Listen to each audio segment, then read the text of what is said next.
નમસ્કાર, સ્વાગત છે આપનું લોકમંચમાં। ગણતરીના કલાકો જ બાકી છે હવે મતદાનને લઈને, અને એને લઈને હવે રાજકીય પક્ષો કહેવાય છે કે આજે છેલ્લી રાત છે, અને છેલ્લી રાત હોય એટલે એમ કહેવાય કે સમજણની રાત છે। આમ તો પ્રચાર પડઘમ શાંત કરવા માટે એટલા માટે આવે છે કે જે રાજકીય પાર્ટીઓ હોય એમનો જે પ્રચાર પ્રસારો એકદમ મારો હોય ને એ કદાચ 48 કલાક પહેલાં બંધ કરવામાં આવે એટલા માટે કે મતદારો શાંત ચિત્તે વિચારી શકે, પોતાની રીતે નક્કી કરી શકે કે કઈ રાજકીય પાર્ટી, કયા ઉમેદવાર અમારા માટે યોગ્ય છે અને કોને મત આપવો। પણ અત્યારે જે પ્રમાણે કહીએ કે આપણે પ્રચાર પડઘમ શાંત છે, પણ તમે જુઓ કે સોશિયલ મીડિયા પર એટલો બધો પ્રચાર પ્રસારનો મારો છે કે મને લાગે છે કે મતદારને વિચારવાનો પણ મોકો નહીં મળે, કારણ કે ડોર ટુ ડોર કેમ્પેન બંધ થયું છે। હવે અંડર કરંટ મજબૂત કરવા માટે આમ તો નેતાઓ મેદાનમાં છે, કારણ કે જ્ઞાતિ જાતિના સમીકરણો સેટ કરવા માટે મોડી રાત્રિ સુધી દોડ ચાલશે। કોઈ કદાચ રીસાયું છે, કોઈ કદાચ અસંતુષ્ટ છે, અને મનાવવાનો પ્રયાસ થશે, અને સાથે જ નારાજ કાર્યકરોને મનાવવા માટે ઉમેદવારો છેવટે એડી ચોટીનું જોર લગાવતા હોય છે। ગ્રામીણ વિસ્તારોમાં ખાસ ખાટલા પરિષદ, આ બહુ જૂનો શબ્દ છે, હવે તો ખાટલા પણ એટલા રહ્યા નથી, પણ એવું કહેવાય કે ખાટલા પરિષદ દ્વારા વ્યક્તિગત સંપર્ક પર ભાર મૂકવામાં આવે છે।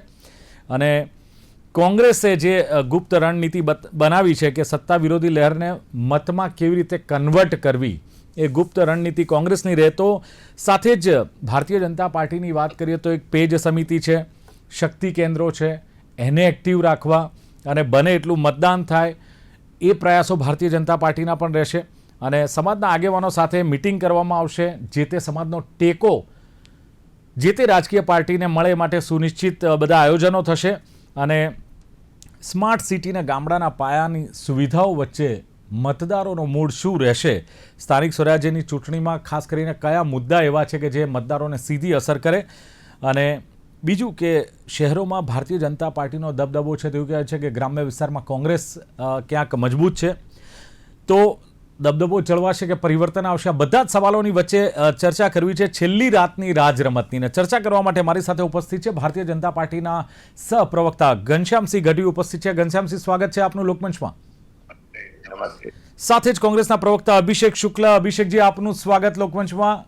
જાણીતા રાજકીય વિશ્લેષક પ્રશાંત ગઢવી, પ્રશાંતજી આપનું પણ સ્વાગત છે। Good evening. યસ, અભિષેકજી આપને પૂછ્યું પહેલા મારે સત્તા પક્ષને એક સવાલ છે। ઘનશ્યામજી, શું લાગે છે કે જે માહોલ જામવો જોઈએ એવો કોઈ માહોલ કદાચ જામતો નથી એવું લાગી રહ્યું છે? ગણતરીના કલાકો બાકી છે, લોકો વચ્ચે જવા માટે ઉમેદવારો પાસે ક્યાંક મુદ્દાઓ નથી અથવા તો ઠોસ વિઝનનો અભાવ લાગે છે। ચૂંટણી પ્રચાર જે ગરમીમાં પ્રચાર થયો છે, પણ પ્રચારમાં ગરમી દેખાતી નથી। ઘનશ્યામસિંહજી, જો હવે જમાનો એક એવો હતો કે જ્યારે કોઈ માધ્યમો નહોતા। હવે આપણે તમારા જ આ માધ્યમથી આજે વાત કરીએ છીએ, એ આવા તમારા જેવા ખૂબ પ્રખ્યાત માધ્યમો થઈ ગયા, એટલે લોકો માધ્યમો દ્વારા પણ બધું જ પ્રચાર જોતા હોય છે, ઘરે બેસીને જોતા હોય, આ કરતા હોય। પણ હું મૂળ ગામડાનો માણસ છું, સંગઠનનો માણસ છું। હું ગામડાઓમાં જઉં છું, ખૂબ જ લોકોમાં ઉત્સાહ છે, કારણ કે સ્થાનિક સ્વરાજની ચૂંટણી એટલે બહુ નજીકથી પોતાના નેતાને ચૂંટવાની આ ચૂંટણી હોય છે। ધારાસભા કે લોકસભા હોય તો એમાં કદાચ દૂર હોય, બહુ કોન્ટેક્ટ ના હોય, પણ આ તો તાલુકા પંચાયતની ચૂંટણી હોય ને 3 ગામના 4 ગામની જે ચૂંટણી હોય, જિલ્લા પંચાયતમાં 15-20 ગામો આવતા હોય, એટલે સ્થાનિક સ્વરાજની ચૂંટણી એટલે કહેવાય કે સ્થાનિક લોકો દ્વારા થાય, એટલે એમને પોતાનો પ્રતિનિધિ ચૂંટવામાં ખૂબ રસ હોય છે। આમાં ચૂંટણીમાં ઉમેદવારો પણ ઘણા થતા હોય છે પાર્ટીઓમાંથી, અને પ્રજા જાગૃત છે, ખૂબ લોકોને રસ છે। બીજું, જે 2001 થી આદરણીય નરેન્દ્ર મોદી સાહેબ જયારે ગુજરાતના મુખ્યમંત્રી હતા ને એમને જે એક યજ્ઞ શરૂ કર્યો વિકાસનો, આ વિકાસના યજ્ઞમાં આજે આહુતિ આપવા માટે તમામ મતદારો ભારતીય જનતા પાર્ટીના પવિત્ર યજ્ઞમાં આહુતિ આપવા માટે ખૂબ જ જાગૃત છે, અને એમને એમ છે કે ક્યારે મતદાનની તારીખ ને સમય આવે।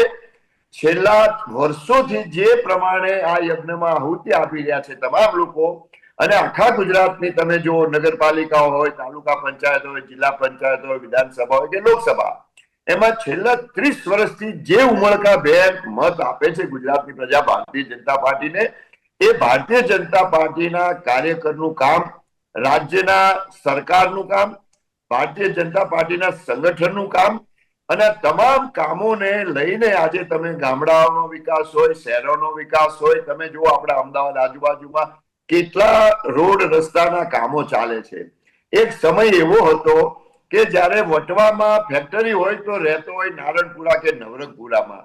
આજે ચારે દિશામાં જે સરકારે ઇન્ફ્રાસ્ટ્રક્ચર પૂરું પાડ્યું, મેટ્રો રેલ હોય કે બીઆરટીએસ હોય કે સારા રોડ રસ્તા હોય, એના કારણે ચારે બાજુ જ્યાં માણસ ધંધો કરે એની બાજુમાં જ આજે રહે છે એવી પરિસ્થિતિ છે. એ જ પ્રમાણે ગામડાઓની પણ દવાખાના હોય, સ્કૂલો હોય, નજીકમાં કોલેજો હોય, એવી જે સુવિધા અને સગવડો આપવામાં આવી છે, એટલે લોકો ભારતીય જનતા પાર્ટીને મત આપવા માટે. ઘનશ્યામસિંહ, જે પ્રમાણે આપ કહી રહ્યા છો કે 3 દાયકાથી ભારતીય જનતા પાર્ટીની સરકાર છે સાહેબ, છતાં પણ તમે જુઓ કે રોડ રસ્તા ચોમાસામાં ધોવાઈ જાય છે. તમે જુઓ કે શાળાઓ પણ હજુ જર્જરિત હોય છે, જર્જરિત મકાનમાં બાળકો ભણતા હોય, ક્યાંક તો ઝાડ નીચે બાળકો ભણતા હોય છે. બીજું, પાણીમાં કમર સુધી પાણીમાં દફતર માથે મૂકીને બાળકો શાળાએ જતા દ્રશ્યો નજરે પડે છે. અને સૌથી અગત્યનું, જે કદાચ કહેવાય કે 2-3 કિલોમીટરના રસ્તા ન હોય ને જોડીમાં નાખીને સગર્ભા સ્ત્રીઓને કે દર્દીને લઈ જવાની હાલત હોય, આ પણ ક્યાંક જોવા મળે છે. આ વિકાસ છે. જો એક જમાનો એવો હતો કે અસંખ્ય સ્ત્રીઓ ડિલિવરી વખતે જ મૃત્યુ પામતી હતી. એક જમાનો એવો હતો કે સ્કૂલો જ નહોતી. એક જમાનો એવો હતો કે રોડ રસ્તા જ નહોતા. એક જમાનો એવો હતો કે સાંજે 6 વાગ્યા પછી ગામડામાં લોકોને 6 વાગ્યા પહેલા એમ કે ભાઈ જમી લ્યો, લાઈટ નહોતી. આ એક જમાનામાં રાત્રે પાણીમાં ખેતરો માટે લઈ જવું પડતું હતું. આજે આ તમામ સુવિધાઓ ગામડામાં નજીકમાં દવાખાના હોય કે બીજી તમામ રોડ રસ્તાની, વીજળીની, પાણીની, ઘરે ઘરે નળથી જલ, આ તમામ યોજનાઓ આ દેશના આદરણીય વડાપ્રધાન મોદી સાહેબ આવ્યા ને ગુજરાતના મુખ્યમંત્રી ભૂપેન્દ્રભાઈની દીર્ઘદ્રષ્ટિથી અને ભારતીય જનતા પાર્ટીના સરકારના કારણે તમામ સુવિધાઓ થઈ છે. હા, હું નથી કહેતો કે ક્યાંય કોઈ આવા કોઈ એકલ દોકલ નહીં બનતા હોય, પણ જે જમાનામાં આપણે 25 વર્ષ પહેલા જોતા હતા અને આજે કોઈ એકલ દોકલ ક્યાંક કિસ્સો બને કે ક્યાંક રસ્તો તૂટી ગયો હોય, પણ રસ્તા છે ત્યારે તૂટે છે, રસ્તા જ નહોતા. હું એક વખત ખાલી એક દાખલો કહું. હું એક વખત બિહારમાં ગયો. હું ચૂંટણીમાં પ્રભારી હતો. મને મારા ઓલ ઇન્ડિયાના એક પ્રભારી આવી પૂછ્યું કે ગઢવીજી રોડ रास्ता कैसा है. मैं એમને કીધું રોડ રસ્તા है ही नहीं, फिर कैसा है मैं कैसे बताऊं. એમ પહેલા સ્કૂલો નહોતી, રોડ રસ્તા નહોતા, વીજળી નહોતું, પાણી નહોતું. આ તમામ સુવિધાઓ જેમ બને એમ ભારતીય જનતા પાર્ટીની સરકારે આ રાજ્યની પ્રજાને આપી છે. અને એટલા માટે જ 1 વર્ષ પહેલા પણ જ્યારે ચૂંટણી થઈ જિલ્લાના 75 નગરપાલિકાઓ અને બીજી નાની મોટી જિલ્લા પંચાયત ને તાલુકા પંચાયત, 1 વર્ષ પહેલા 75 તમામ નગરપાલિકામાં 75 માં ભારતીય જનતા પાર્ટી ચૂંટાણી. ગઢવીજી, છેલ્લી ઘડીએ જે આક્ષેપ થઈ રહ્યો છે કે પ્રચાર પ્રસારમાં વહીવટી તંત્રનો કોંગ્રેસ કહે છે દુરુપયોગ કરીને ભારતીય જનતા પાર્ટી વિપક્ષી કાર્યકરોને હેરાન પરેશાન કરે છે, તો પછી આવું કરવાની જરૂર ક્યાં છે? ફોર્મ તો ચલો પરત ખેંચાઈ ગયા, નહીં તો પતી ગયું, પણ હજુ પણ એવો આક્ષેપ છે. જો મને પણ દુઃખ થાય છે કે કોંગ્રેસ જેવી પાર્ટી આજે ક્યાંય નથી મેદાનમાં ને ખાલી આક્ષેપો કરે છે. હું ઈચ્છું છું કે લોકશાહીમાં વિરોધ પક્ષ પણ મજબૂત હોવો જોઈએ. એ તંદુરસ્ત લોકશાહીની નિશાની છે. પણ કોંગ્રેસ હોય કે બીજા કોઈ પક્ષો, ચૂંટણી ફક્ત જયારે ચૂંટણી થાય અને પેલો વરસાદ પડે, રાત્રે સવારે દેડકાઓ ફૂટી નીકળે ડ્રાઉન્ડ કરતા, એ રીતે ફક્ત ચૂંટણીઓ લડવા આવે છે. એમને ઉમેદવારો નથી મળતા. એમના ગમે તેવા ઉમેદવારો મૂકી દે પછી ફોર્મ પાછા ખેંચી લે. દોષ ભારતીય જનતા પાર્ટીને દેવાનો, કેવી રીતે રહે? વિપક્ષ મજબૂત થાય છે, તમે એને કેસરિયા કરાવી દો છો. કોંગ્રેસ કહે છે શામ દામ દંડ ભેદ. વિપક્ષના નેતાઓ તો તમે ખેંચી જાઓ છો. જો આટલી મોટી રાષ્ટ્રીય લેવલની ભારતીય જનતા પાર્ટીમાં કરોડો કાર્યકરો, લાખો નેતા, હજારો એમાં જયારે આગેવાનો હોય ત્યારે કોઈને લઈ જવામાં, કોઈને માટે કહેવામાં આવતું નથી. મને મારો પોતાનો અનુભવ છે, કોઈને કહેતું નથી. લોકો સ્વેચ્છાએ આવતા હોય, એના પાર્ટીમાં એનું માન સન્માન ના જળવાતું હોય, એના કામની કદર ના થતી હોય.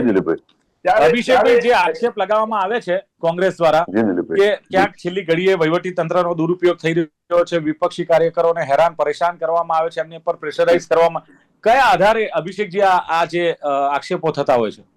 દિલીપભાઈ, આ આક્ષેપો નથી, આ એક સાચી હકીકત છે કે સ્થાનિક સ્વરાજની આ વખતની ચૂંટણીમાં આપણે લોકશાહીનું હત્યા થતા બધાએ સ્પષ્ટપણે જોયું છે કે ક્યાંક ને ક્યાંક ડરાવવાની, ધમકાવવાની અને ગુંડાગર્દીની રાજનીતિ જો આ વખતે ભારતીય જનતા પાર્ટી કરી હોત, એ આ સ્થાનિક સ્વરાજની ચૂંટણીમાં આપણે બધાએ સ્પષ્ટપણે જોયું છે કે બહુ જ નિમ્ન કક્ષાની રાજનીતિ જો આ વખતે કરી હોય તો એ ભારતીય જનતા પાર્ટીએ કરી છે.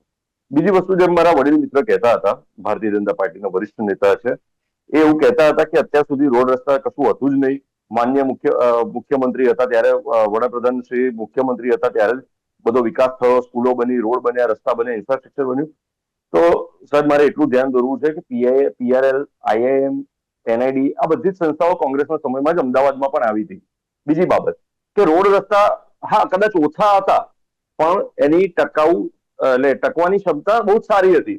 આજે પણ સારંગપુરની પાણીની ટાંકી તોડવા માટે ઉપર બુલડોઝર ચડાવવું પડ્યું હતું.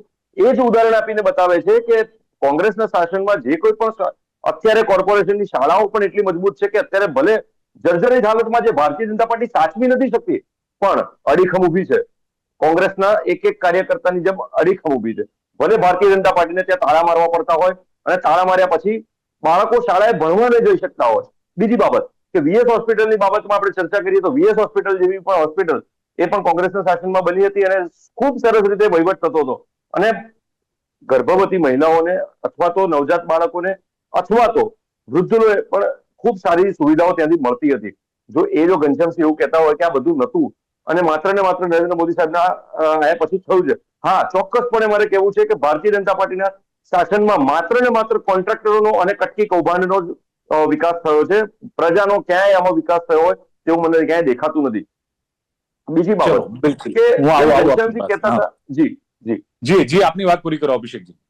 ઘનશ્યામજી જેમ કહેતા હતા કે માત્ર ને માત્ર કોંગ્રેસ ક્યાંય છે નહીં, કોંગ્રેસને ખાલી ફોર્મ પર જ ખેંચી. સાહેબ, કેટલા બધા કિસ્સા આ વખતે સોશિયલ મીડિયાના માધ્યમથી ઉમેદવારોએ પોતે અથવા તો પ્રજાએ ખુદ વિડીયોના રેકોર્ડિંગ કરીને સોશિયલ મીડિયાના માધ્યમથી આપણી વચ્ચે મૂક્યા છે કે ક્યાંક ને ક્યાંક ખોટી રીતે દુરુપયોગ થઈ રહ્યો છે સંસ્થાકીય બાબતોમાં, કે પોલીસનો ઉપયોગ હોય કે પછી ચૂંટણી પંચનો હોય, આ બધા જ નો દુરુપયોગ થઈ રહ્યો છે. અને કાર્યકર્તાઓ, જે સામાન્ય કાર્યકર્તાઓ ટેબલ ઉપર બૂથ મેનેજમેન્ટ કરતા હોય, કોંગ્રેસના હોય કે વિપક્ષના કે અન્ય કોઈ પક્ષના, એમને LCB ના નામે ડરાવવામાં, ધમકાવવામાં આવે છે. હદ તો એટલી થઈ ગઈ દિલીપભાઈ, મારે એક કિસ્સો કહેવો છે આપના માધ્યમથી. ખાડિયાની અંદર દિવ્ય ભાસ્કર જેવા એક પ્રતિષ્ઠિત માધ્યમ પર એક વૃદ્ધ વ્યક્તિએ ઇન્ટરવ્યુ આપ્યો હતો અને એમને અત્યારે જે કોર્પોરેશન લડી રહ્યા છે તેમના પૂર્વ કોર્પોરેટર, તેમના હસબન્ડ છે, એમણે આવીને એમને ધમકી આપી કે ઇલેક્શન પતી જવા દે પછી હું તને જોઈ લઈશ. એ વૃદ્ધા 2 દિવસ સુધી ઘરમાંથી બહાર ન નીકળી શક્યા અને અકાળે એમનું હાર્ટ એટેકથી મૃત્યુ થયું. અત્યારે પોલીસ ફરિયાદ કરવી જોઈએ ને અભિષેકજી, પોલીસ ફરિયાદ કરો, ન્યાયતંત્ર છે, ચૂંટણી પંચ છે, કરો, તમે પુરાવા રજૂ કરો. દિલીપભાઈ, એ કહી રહ્યો છું કે એમનો દીકરો આઉટ ઓફ સ્ટેશન હોવાથી એ નથી આવી શક્યો અને હજી એમની બોડી ડેડ બોડી હોસ્પિટલમાં મૂકવામાં આવી. એમના આયા પછી એમને અગ્નિ સંસ્કાર ને બધું કરવામાં આવ્યું. પણ જો પરિવારના એક વૃદ્ધ વ્યક્તિ જો ગુમાવી શકતા હોય કોઈ પણ, તો હજી કોઈ પણ હવે સ્ટેપ લેતા કોઈ પણ વ્યક્તિ બીવે છે, ડરે છે, એ સાચી હકીકત છે. ઓકે પ્રશાંતભાઈ, બહાર આવવા તૈયાર નથી. ઓકે પ્રશાંતભાઈ, આ વખતની ચૂંટણી એવું કહેવાય છે, વિશ્લેષકો એવું કહે છે કે ભાઈ સ્થાનિક સ્વરાજ્યની 2026ની ચૂંટણી અત્યાર સુધીની ચૂંટણીઓમાં સૌથી ચર્ચાસ્પદ રહી છે. ગણતરીના કલાકો બાકી છે, કઈ રીતે એમ કહી શકાય કે હા ચર્ચાસ્પદ રહી છે, અલગ રહી છે, કઈ રીતે પ્રશાંતજી? ચર્ચાસ્પદ કરતા આપણે એક શબ્દ વાપરે છે, ન ભૂતો ન ભવિષ્યથી. એટલે આવી ભૂતકાળ થઈ નથી પણ ભવિષ્યમાં ના થાય એવી આપણે બધા લોકશાહીના પાયામાં રહેલા વ્યક્તિઓ આશા રાખીએ. પાયામાં એટલે તમે મીડિયા ચોથો પિલ્લર તરીકે છો એટલા માટે, કારણ કે ન જોયું બધું જોયું. જેમ ભીષ્મ પિતામહે ચીરહરણ થતા જોયું આનું આપણે દ્રૌપદીનું, એમાં લોકશાહીનું ચીરહરણ જે જનૂન ચડ્યું હતું બિનહરીફનું, એ બિનહરીફ જે ચૂંટણીઓ થઈ 700 જેટલા ઉમેદવાર અને એમાં બંનેનો સરખો વાંક કે ભારતીય જનતા પાર્ટીના માથે જ ચડેલું જનૂન કે ભાઈ મારે તો બિનહરીફ કરી બતાવી જ દેવું છે કે આમાં કોંગ્રેસ નામ શેષ છે, કોંગ્રેસ પાસે ઉમેદવારો નથી અથવા એ લડવા માંગતા નથી. અને જગદીશ વિશ્વકર્માએ બતાવી દીધું કે CR પાટીલ કરતા પણ ઉચ્ચ કોટીનો હું પ્રમુખ છું. સામે કોંગ્રેસ જેને ટિકિટ ફાળવી, જે વ્યક્તિએ ટિકિટ લેવા માટે જેટલી મથામણ કરી, મહેનત કરી, ગ્રુપનો મેમ્બર થયો કે હું ફલાણાના ગ્રુપનો વ્યક્તિ છું, આ ગ્રુપિઝમનો ભાગ છું અને ટિકિટ લઈ આવ્યા, એ વ્યક્તિ બીજા દિવસે ટિકિટ પાછા વેચવા નીકળી ગયા. એટલે વેચવા એટલે ફોર્મ પાછું ખેંચવા નીકળી ગયા. જેને લડવું છે એટલે આ લડવૈયા નહોતા, આ બધા રણછોડ થઈને બેની બેઠા. મેં કીધું ને કે આટલા વર્ષોમાં આવી ચૂંટણી મેં ક્યારેય જોઈ નથી. હવે તમે છેલ્લી ઘડીની ચૂંટણીની વાત કરો, આ ચૂંટણીમાં નવું શું જોયું? આટલું બધું જોવો તમે કે બોલવામાં કઈ વાણી વિલાસ, લોકોએ હિંમત ખોલી પહેલી વાર 20 વર્ષથી ચાલતી સત્તા સામે હિંમત ખોલી. અત્યાર સુધી લોકો ખાલી પાટિયા મારતા કે મારા ત્યાં કોર્પોરેટર કે ભાજપ કોંગ્રેસના નેતાએ આવું નહીં, ત્યાં આયેલા નેતાને ભગાડવાની હિંમત લોકોએ કરી. આ 20 વર્ષ પછી હું જોઈ રહ્યો છું અમદાવાદમાં, બરોડામાં, સુરતમાં, બધી જગ્યાએ ક્યાંક ને ક્યાંક. સુરતમાં તો કોંગ્રેસ ગઈ વખતે 0. વિચાર તો કરો, કોંગ્રેસ જેવી પાર્ટી 0 કોર્પોરેશનની અંદર 27 એમની આંતરિક લડાઈના હિસાબે કોઈ નવી આવેલી પાર્ટી લઈ જાય. એનીવે છેલ્લી ઘડીએ શું થતું હોય છે આમાં, છેલ્લી ઘડીએ કોઈ નવો ચમત્કાર નથી થતો હતો. બહુ લોજિકલી તમે સમજો કે કોર્પોરેશનનો વિસ્તાર 1 લાખ મતદારોનો છે. બંને પક્ષના એક કમિટેડ વોટ છે, 25% કોંગ્રેસના, 35 થી 38% ભાજપના. હવે જે સવાલ છે એ 8 થી 9% જે છે એમાં સામાજિક સંગઠનો, સમાજ શાસ્ત્ર, ગામડું હોય, શહેર હોય, દરેકનો એક બેલ્ટ હોય કે આ બેલ્ટમાં ઈવીએમ ખુલે છે તો આના વોટ વધારે ખુલે છે, તો આપણે એને કેવી રીતે ડામી શકાય. એટલે ત્યાં પછી માત્ર પૈસાનો વ્યવહાર, વહીવટ, દારૂ, આ જ રીતે આગલી રાત્રો આ જ બધું થતું હોય. તમે ચૂંટણીઓ કરેલી છે, મેં કરેલી છે, બંને બેઠેલા નેતાઓએ પણ ચૂંટણી કરેલી છે. એટલે શું થતું હોય આગલી રાત્રે કે ભાઈ મારી સોસાયટીના 1000 વોટ મારી પાસે છે સાહેબ, કાં તો બધાને ઘર દીઠ ગણી નાખીએ, કાં લાખ રૂપિયા આપી દો, અને કાં તો આ બધી આવી વસ્તી છે એને આટલું દારૂ પહોંચાડ દો, એટલે કાલે સવારે પહેલા જ 8 વાગ્યામાં અમે 1000 જણાને લઈ અને વોટિંગ કરાવી દઈશું. આ રીતે જ થાય. છેલ્લી ઘડીએ કોઈ વિચારધારા નહીં, કોઈ બીજું કમિટમેન્ટ ના હોય, કારણ કે કમિટમેન્ટ હોત તો 5 વર્ષ તકલીફ ના પડી હોત. રોડ, રસ્તા, નળ, પાણી. હું બહુ બેઝિક, જો આ વખતે તમે જુઓ તો શું થયું કે ભારતીય જનતા પાર્ટી બધી જગ્યાએ છે, સત્તામાં હતી, એના કોર્પોરેટરનો વિરોધ થયો. જ્યાં વિરોધ થયો ત્યાં તમે પોતે કંઈક માઇક મૂક્યું હોય તો આપણે જય શ્રી રામના નારા સાંભળ્યા અને એને ત્યાં સભા બરખાસ્ત કરી. બરાબર. આપણે કિરીટ સોલંકી બી ક્યાંક નિકોલમાં, જ્યાં પ્રદેશ પ્રમુખનો પોતાનો વોર્ડ છે, ત્યાં કિરીટભાઈ સોલંકીએ પણ ક્યાંકથી ભાગવું પડ્યું. આજે 1-2 જગ્યાએ મેં વાસણાના અને પાલડીના ચિત્રો જોયા. એટલે ત્યાં આ બધું થયું. અમદાવાદના કે સિટીના વિસ્તારના અત્યાર સુધીના પ્રશ્નો ત્યાંના ત્યાં જ રહ્યા આટલા વર્ષે. એ પછી કોંગ્રેસનું શાસન ગણો 1960 પછીનું, અને અત્યારે ગુજરાત બન્યા પછીનું, અને અત્યારનું આમનું શાસન કે ભાઈ દૂષિત પાણી આવે છે, પીવાના પાણી, હવે નવા સમસ્યા વધતી ગઈ. જેમ શહેર મોટું થયું સમસ્યા અલગ થઈ ગઈ. ટ્રાફિક, દબાણ, ફૂટપાથો રોકાઈ ગઈ છે, બ્રિજ આ જે બને છે પડતા જાય છે, આ બધી સમસ્યા વધતી ગઈ. પણ સમસ્યાનું સમાધાન બીજું શું થયું છે ખાસ કરીને છેલ્લા 10 વર્ષમાં, ગઈ ચૂંટણી અને આ વખતની ચૂંટણી, ઉમેદવારો તદ્દન નવા થઈ ગયા. એટલે ફરિયાદ કરવી તો કોને કરવી એમ, કારણ કે એક ઉમેદવાર આવ્યો અને કોર્પોરેટર બન્યો, એ 26માં ઉમેદવાર પણ નથી. એટલે એના માટે તો શું છે, રાત ગઈ બાદ ગઈ કે ભાઈ જૂના વાળા, અત્યારે નવા ઉમેદવાર આવીને શું કે છે, એ જૂના વાળા જે કરીને ગયા હવે મારી સામું જુઓ ને સાહેબ, આ ફેસ એન્ટી ઇન્કમ્બન્સી ખાળી. એટલે એક રણનીતિ પ્રશાંતભાઈ આપ કહો છો એ પણ હોઈ શકે કે નવા ચહેરા અને યુવા ચહેરા ઉતારવાના બાને એન્ટી ઇન્કમ્બન્સી ખાળવાનો પ્રયાસ. પણ ઘનશ્યામજી, કેડર બેઝ પાર્ટી છે, શિસ્તબદ્ધ પાર્ટી છે, વાણી વિલાસનો ઉલ્લેખ જે પ્રશાંતભાઈએ કર્યો, મિતેશ પટેલે એમ કે ભાઈ ગ્રાન્ટ જોઈતી હોય તો જો કોંગ્રેસ આવશે તો ગ્રાન્ટ એ વિસ્તારમાં નહીં મળે. શું આ લોકશાહીની નિશાની છે? બીજું, વિકાસ કર્યો છે, વિકાસનું વટવૃક્ષ છે, તમારી પાસે નરેન્દ્ર મોદી જેવો ચહેરો છે, તમારી પાસે વિવિધ યોજનાઓ છે, તો આ ધમકીવાળી ભાષા કેમ બોલવામાં આવે છે? બરોડાના જે શહેર પ્રમુખ છે એ પણ થાય છે કે જે કરવાનું હોય બધું જ કરી લઈશું, બધું જ કરી છૂટીશું. શું આ લોકશાહી છે? હું એક વખત આદરણીય નરેન્દ્ર મોદી સાહેબના થોડા જૂના વિડીયો સાંભળતો હતો.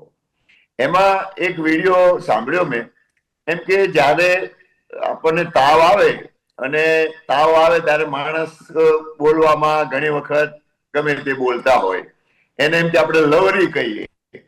એટલે ચૂંટણી છે એ વખતે એમ કે દરેક પક્ષો એ જાત જાતનું બોલતા હોય, પણ ચૂંટણી પતે એટલે ભારતીય જનતા પાર્ટીનું કામ ફક્ત લોકોના વિકાસ માટે, લોકોના કામો જ કરતા હોય છે. એટલે ક્યાંય ને ક્યાંય ચૂંટણીમાં ભાષાના ઘણા લોકો આવેગમાં, ઉત્સાહમાં કે કોઈ પણ રીતે ક્યારેક ભાષામાં પેલું બોલવામાં આવું આવતું હોય છે, પણ એ ચૂંટણી પૂરતું હોય છે. આપણે મેં મોદી સાહેબને બહુ સરસ સાહેબ ચૂંટણી પૂરતું, પણ આ પાર્ટીને ન શોભે ને. તમારા મોવડી મંડળે કેવું છે કે આ ખોટું છે, તમે છેડો પાડો એ નિવેદનોથી. ચૂંટણીનો માહોલ જ એવો હોય, જેમ મેં કીધું મોદી સાહેબ ખુદ એવું કે તાવ આવે ને જેમ લોકો થોડો સમય લવારી કરે, પણ એ પછી બધું ભૂલી જવાનું હોય છે. ચૂંટણી પતી જાય પછી ભારતીય જનતા પાર્ટી ફક્ત વિકાસની એટલે લવારી કરે છે સ્વીકારો છો ઘનશ્યામભાઈ? તમારા નેતાઓ લવારી કરે છે એવા સ્વીકારો છો તમે? કોઈ પણ રાજકારણમાં હું એમ કહું છું, લવારી કયો કે જે પણ આવેશમાં બોલી જાય, તમામ પક્ષના લોકો બોલતા હોય છે. એને એ રાજકીય વ્યક્તિઓ ચૂંટણીમાં ઘણી વખત ભાષાનું વિવેક જ્ઞાન ભૂલી જતા હોય છે, ઉત્સાહમાં આવીને આવેગમાં આવીને, એટલે કોઈ પણ બોલે. પણ એ ચૂંટણી પૂરતું જ હોય, ચૂંટણી પછી ના હોય. અને ખાસ કરીને ભારતીય જનતા પાર્ટી તો જ્યારે પ્રશાંતભાઈ કે એવું કે ન ભૂતો ન ભવિષ્ય, અરે આવી જ ચૂંટણીઓ ભવિષ્યમાં સારી થાય કે જેની ઉપર ગુજરાતની જનતા આટલો પ્રેમ વરસાવતી હોય, એના કારણે 700 જણા ફોર્મ પાછા ખેંચી લે, એમને એવું લાગે કે આપણે ભારતીય જનતા પાર્ટી સામે લડાય જ નહીં. કારણ કે ભારતીય જનતા પાર્ટી જે વિકાસના કામો કરે છે, ભારતીય જનતા પાર્ટી એમને બ્રહ્મ જ્ઞાન થઈ જાય છે ઘનશ્યામજી, બ્રહ્મ જ્ઞાન રાતોરાત થઈ જાય છે, જે લોકો ફોર્મ પાછા ખેંચી લે છે. ઓકે, હવે એક ફોર્મ પાછા ખેંચવાની વાત છે ને, એટલે સવાલ અભિષેકભાઈ એ થાય છે કે તમે જે આક્ષેપ કરો છો ભારતીય જનતા પાર્ટી પર, પણ ઘણી જગ્યાએ કોંગ્રેસ પાર્ટીએ ઉમેદવારોને મેન્ડેટ જ પહોંચાડ્યા નથી. તમે વિચાર કરો, પછી એ ફોર્મ પાછા ખેંચવાની વાત તો બહુ દૂરની વાત રહી. તમે કહો છો કે ધાક ધમકીને આ તે આપ્યું, પણ ક્યાંક એવું લાગે કે આ બધી વાતો છે ને એ પછી લોકોની સહાનુભૂતિ મેળવવા માટે, જનતાની સહાનુભૂતિ મળે કે ભાઈ અમારી પર ધાક ધમકી કરીને અમારી પર અત્યાચાર કર્યો ને એજન્સીઓનો દુરુપયોગ કર્યો ને, આ એક માત્ર બહાનું ને સહાનુભૂતિ હોય છે. દિલીપભાઈ, એ બાબતમાં મારે એટલું કહેવું છે કે સહાનુભૂતિ મેળવવાનો કોઈ પ્રશ્ન નથી, પણ એવા કિસ્સાઓમાં પણ ક્યાંક એવું બન્યું છે કે જેની પાસે મેન્ડેટ હોય ને મેન્ડેટ લઈને જઈ રહ્યા હોય, તેમની ઉપર પણ ક્યાંક ને ક્યાંક ટ્રેપ કર્યા હોય, અથવા તો એમને પોલીસનું દબાણ આવ્યું હોય, અથવા તો બીજી કોઈ ઘટનાઓમાં એમને સામેલ કર્યા હોય અને તેમની ઉપર પ્રેશર કરવામાં આવ્યું, પારિવારિક પ્રેશર પણ ક્યાંક સામાજિક પ્રેશર પણ કરવામાં આવ્યું હોય, તેવા કિસ્સાઓ પણ ઘણા બધા બન્યા હતા. બીજી બાબત કે મારા જે મિત્રએ હમણાં કીધું કે મોદી સાહેબે કીધું હતું જૂના વિડીયો મોદી સાહેબના જોવાના, તો મારે એક બાબત એ પણ યાદ કરાવી છે કે જૂના વિડીયો આપણે જોઈએ ને સીએમ હતા ત્યારના, ત્યારે મોદી સાહેબ એવું કહેતા હતા કે અબકી બાર પણ અત્યાર સુધી કશું થયું નથી. બીજી બાબત કે જીએસટી અને રાજ્યના જે અધિકારો છે તેની બાબતમાં પણ મોદી સાહેબ કોંગ્રેસની સરકાર હતી ત્યારે ગાળો બાંધતા હતા, પણ અત્યારે પણ એનો કોઈ બાબતમાં મુદ્દો નથી. બીજી વસ્તુ કે ચીન સામે લાલાક કરવાની બાબત હતી, એમાં પણ અત્યારે આપણે ચીન સાથે મિત્રતા કરીને બેઠા છીએ, એ સૌ કોઈ જાણીએ છે. બેરોજગારી અને 2 કરોડ નોકરીની ગેરંટીની વાતો હતી, પણ અત્યાર સુધી રોજગાર કોઈને મળ્યો નથી. બેરોજગારી હજી એની છે, મોંઘી ને મોંઘી છે. બીજી બાબત કે મોંઘવારીની વાત કરતા હતા, તો મોંઘવારી પણ દિવસે ને દિવસે વધતી જાય છે. જયારે રૂપિયો આઈસીયુમાં છે તેવું સ્ટેટમેન્ટ આપ્યું હતું મોદી સાહેબે, પણ એ બધી જ વાત સાચી અભિષેકજી, પણ આ મુદ્દા જનતાની વચ્ચે લઈ જવામાં કોંગ્રેસ કેટલી સફળ રહી છે એ સવાલ છે ને, કારણ કે વિપક્ષ તરીકેનું પણ હવે તમારે સ્થાન ટકાવી રાખવા માટે તમારે મથામણ કરવી પડે છે. અભિષેકજી, દિલીપભાઈ, આ વખતનું પરિણામ હું એવું સ્પષ્ટપણે માનું છું કે કંઈક ચોંકાવનારું આવશે, કારણ કે જેમ પ્રશાંતભાઈ સમય ઓછો છે એટલે પ્રશાંતભાઈને જ પૂછી લઉં. પ્રશાંતભાઈ, અભિષેકભાઈને બહુ અપેક્ષા છે અને એમણે કહ્યું કે આ વખતનું પરિણામ ચોંકાવનારું હશે. તમે પણ પહેલા કહ્યું કે ના ભૂતો ના ભવિષ્ય આવી ચૂંટણી જોઈ નથી. શું લાગે છે કે કોઈ બદલાવ કે નવા સમીકરણો આ છેલ્લી ઘડીમાં કે આ ચૂંટણીમાં ઉભા થાય એવું લાગે છે? ના, બહુ સાચું કહું, આ એક દૂધના ઉભરા જેવું છે. કારણ કે પ્રજા બી આપણે સમજીએ છીએ કે જેટલી શાણી છે એટલી ભોળી પણ છે, અને પરિણામ શું આવતું હોય છે આપણને સૌને ખ્યાલ છે. એટલે આમ જોવા જાઓ, જો પરિણામ વિપરીત કેવું આવો, એક જુવાળ દેખાય તમને રોડ ઉપર, પ્રચારમાં, પાર્ટી તરફથી, પાર્ટીઓનો ઇમોશનલ એક તમારી સાથેનો લગાવ, એ બધું બહાર દેખાઈ આવે, જે દેખાતું નથી. અમે દર વખત કહેતા હોઈએ છીએ કે આ હાઈએસ્ટ ક્રિટિસાઇઝ કદાચ અમે બી કરીએ છીએ, સત્તાધારી પક્ષને કરીએ છીએ, વિપક્ષને પણ કરીએ છીએ, પણ એ પરિણામમાં એટલે મતમાં રૂપાંતરિત થતું નથી વિપક્ષ તરફથી. જે મુદ્દા કદાચ એમના બધા સાચા, પણ એ કંઈક જે બી રીઝન હોય, એ પછી મતદારોને વધુ પડતો વિશ્વાસ આટલા વર્ષથી જે ચાલતું આવે છે એને ચાલવા દેવું છે. કારણ કે આ બી એક જર્ની છે, વિકાસ જે છે ને એક જર્ની છે, પણ વિકાસને અટકાઈ અને નવો વિકાસ વિપક્ષ કેવી રીતે લાવશે એ હજી જનતાને સમજાઈ શકી નથી. એટલે કાલે ભલે ચૂંટણી થઈ જાય, 28મી આપણે જોડે જ છીએ, પણ હું તો પહેલા દિવસ જ્યારથી હોય છે ત્યારથી કે અમદાવાદમાં 192 માંથી આપણે ખોલશું એટલે ભાઈ 160+ ભારતીય જનતા પાર્ટી.